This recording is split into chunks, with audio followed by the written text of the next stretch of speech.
ごきげんよう、上川薫です。今回取り上げる話題はウクライナ関連ニュース。ウクライナ南部にあるノーバカホフカにあるダムが崩壊し、その下流域において洪水等が発生。ウクライナ側はロシアがダムを破壊したと非難し、一方においてロシア側もいやいや攻撃したのはウクライナ側だと相手を非難するようになっています。今回の動画はノーバカホフカにあるダムが崩壊したことによって一体どのような悪影響が広がるのか、そして戦況への影響などについても解説していこうと思います。まずはウクライナ南部ノーバカホフカのダムがどこにあるか地図を見ていきましょう。ノーバカホフカのダムは南部ヘルソン州ドニプロ川に作られた水力発電所です。ダムに沿う形で道路も作られており、ドニプロ川を渡って往来するために非常に重要な場所です。また、ドニプロ川の上流にはザポリージャ原発があり、この川の水を使って原子炉の冷却が行われています。ウクライナ南部のロシア支配地域でダム破壊、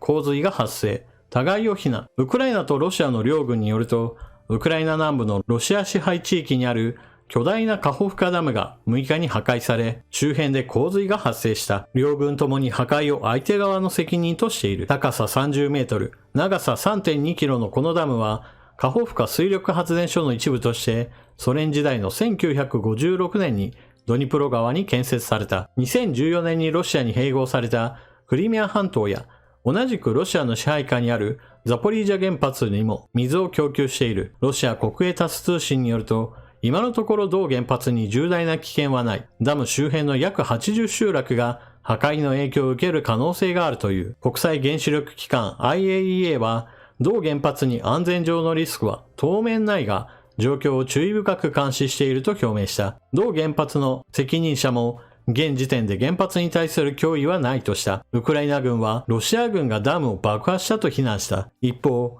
ロシア軍が任命した南部ヘルソンの当局者は、ウクライナがダムを数回にわたって攻撃したと主張。水力発電所の水圧弁が破壊されたが、ダムが完全に破壊されたわけではないと説明した。ウクライナのゼレンスキー大統領は、ダム破壊を受けて、ウクライナの土地からロシア軍を完全に追放しなければならないことを全世界に知らしめたと、メッセージアプリテレグラムに投稿した。なお、こうした民間インフラへの攻撃は戦時国際法違反で戦争犯罪です。ただ、これまでにもロシア軍はありとあらゆる局面において戦争犯罪を繰り返しており、もはや戦争犯罪を犯すことに何ら躊躇はありません。そして、第一報として報じられたのがこちらの映像。ダムの堤防部分が崩壊し、溜められていた水が一気に下流域へと流れ出ています。日が昇り、被害の状況はより鮮明に映像に残るようになりました。こちらの映像は今回ダムが崩壊したことによって下流域でどのような洪水や氾濫が起きるか、そのような予測がされたシミュレーション映像です。特に下流域においては被害が拡大するものとみられます。現在、ウクライナ側、ロシア側どちらもそうなのですが、住民に対する避難活動が行われています。こちらの映像はダムが崩壊してから数時間後の状態。初期の頃よりもより激しく堤防部分が崩壊し、もはやカホフカのダムは完全に破壊されたとも言える状態です。下流域においても、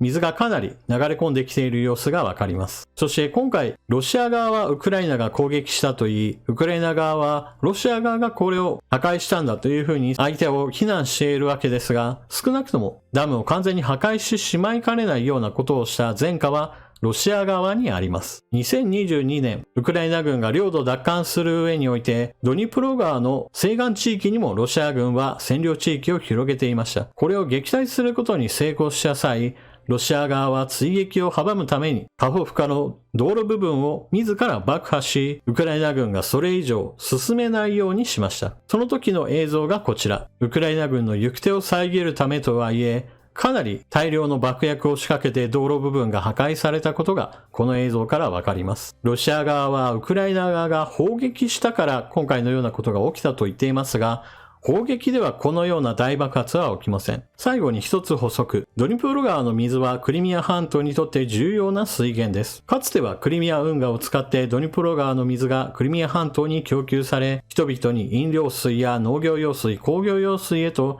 様々な用途に使われていました。しかし、クリミア半島をロシアが奪取したことにより、この運河の運用は停止され、クリミア半島には十分な水が行かないようになりました。そこでロシア側は水源域を完全に抑えるためにも本格的な侵攻を行った一つの理由として考えられています。逆に言えばウクライナが本格的な反転攻勢によりドニプロ川周辺を奪還した場合においては再び水の供給が完全に断たれることからロシアとしてはカホフカのダムを厳重に守ることそれ自体をさして重要視しなくなった可能性があります。さて今回の出来事なのですがどちらか一方が我々がダムを破壊したとは発言していません。ですからどちらの方に責任があるかについては今のところ明らかではありません。またこの動画においてもどっちかが破壊したんだというような断定は行いません。なぜならば今回双方が相手を非難しているわけですがそれ以外の可能性もあるからです。それは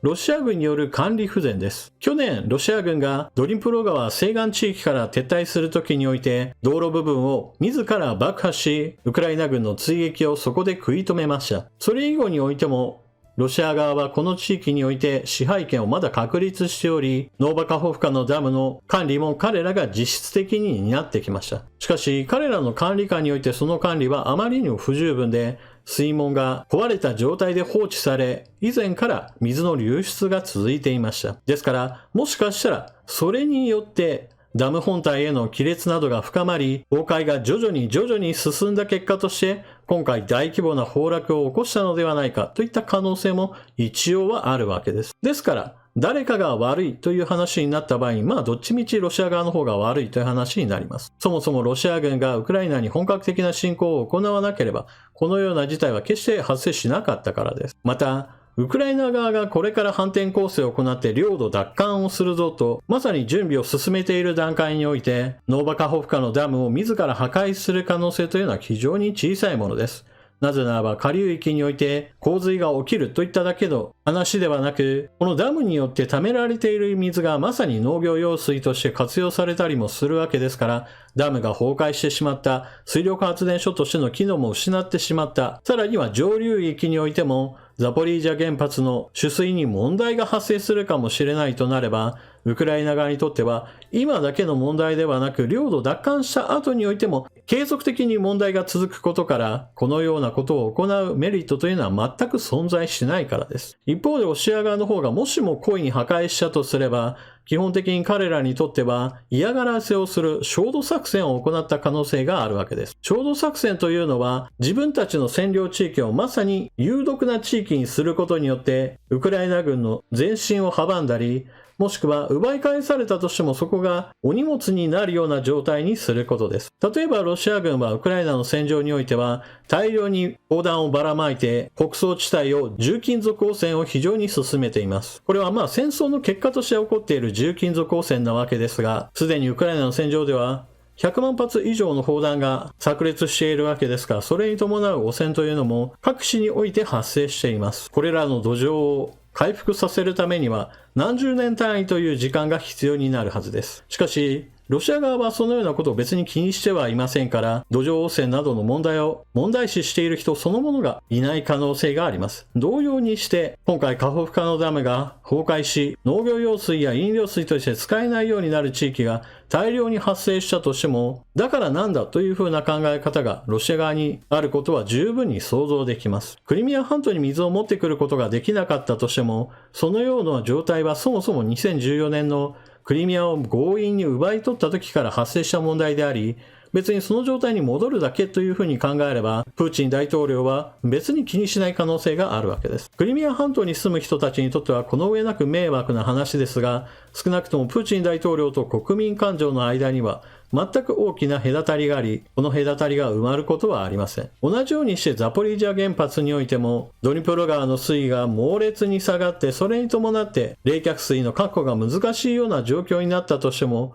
やはり困るのは現地にいる人やもしくは領土奪還を果たそうとしているウクライナ側であって、たとえ原子力発電所に何らかの問題が発生し、その地域周辺一帯が汚染されるようなことになっても、プーチン大統領としてはやはり気にはしないでしょう。むしろそのような汚染が進むことによって、ウクライナ軍が奪取する意欲を失ってくれれば、彼にとっては儲けものだと思うかもしれません。人はどうしても理屈に合うか合わないかであるとか、経済合理性に合うか合わないかといった観点から考えがちなわけですが、少なくともそのような概念を全く無視した形で侵略を行っているのがプーチン大統領であり、そのような考えをある程度前提にしなければ、今回の出来事についてロシア側がどう考えているかを理解するのは難しいでしょう。何にしても現状、ドニプロ川の下流地域においては洪水が発生したような状況ですから、これまでのようにウクライナ軍が深夜にボートで川を渡ってゲリラ戦術を展開するといった粛々と攻撃するような目障りなことはできなくなりました。ヘルソン州のお隣ザポリージャ州での攻防戦が激しくなっていることから、住民の被害や迷惑といったものを全く無視する形で、ロシア軍はザポリージャ州の守りに専念できるかもしれないのです。というわけで今回の動画はここまで。ウクライナ南部ノーバカホフカにあるダムが崩壊しました。これに伴って下流域においては洪水が発生し、多くの住民が避難することになっています。犠牲になってくる人も当然出てくるでしょう。ウクライナとロシアは双方非難しているわけですが、少なくともウクライナ側は領土奪還を果たそうとしている関係から、わざわざダムを破壊し、その悪影響を継続的に追いたいわけがありません。そのようなことを考えると、ロシア側が時間稼ぎのために破壊したか、もしくは焦土作戦の一環として戦略的にダムを崩壊させたか、さらには管理不全のために今の時期にたまたま崩壊したかといったことが考えられます。あなたは今回の件どのように思われるでしょうか。ぜひともコメントしていってください。それでは動画を最後までご視聴いただきありがとうございました。チャンネル登録していない方はぜひともチャンネル登録していってください。そして動画を見終わったら評価ボタンでクリックとあなたの感想コメントよろしくお願いします。それでは次の動画でまたお目にかかりましょう。またね。